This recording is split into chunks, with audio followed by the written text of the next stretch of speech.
Hi there, this is Ken Tao, the Director of MCAT Programming from the Prospective Doctor team. In this video, we're going to answer the question, when should you start studying for the MCAT? As you know, there are a number of courses that you have to take in order to apply for medical school.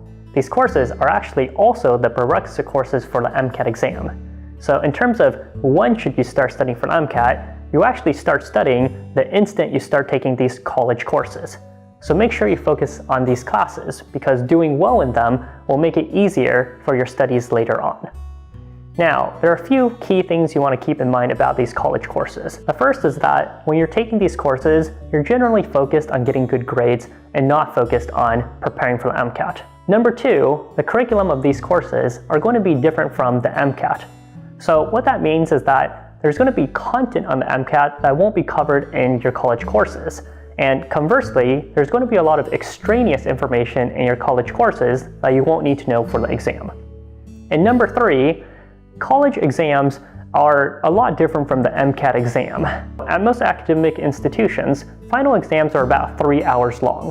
The MCAT is 7.5 hours long. So keeping in mind these differences, the way you should think about it is that your college courses are going to provide the foundations for your MCAT studies. But you will still need a separate period of time dedicated towards focusing on the MCAT. Now, to determine when you need to start these focused studies, you want to keep two things in mind. The first is, when will you have completed all or the majority of the MCAT prerequisite courses? Even though by the time you get to this phase of your studying, you'll have forgotten a lot of material, I can guarantee you that even harder than reviewing the material is learning the material for the first time. You definitely want to try to take all the prerequisite courses before you begin your focused studies on the MCAT.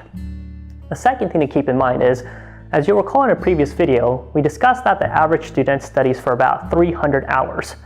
So you'll need to figure out when you will have time in your schedule to fit in these 300 hours. So for some students, that could be a couple months over the summer doing 40 hours each week, or for other students during the academic year, this could be 15 to 20 hours each week over the span of 3 to 4 months. So hopefully you found this video helpful in determining when to start studying for the MCAT. If you have any questions for me, feel free to drop us a comment on this video or contact us at prospectivedoctor.com or MedSchoolCoach.com.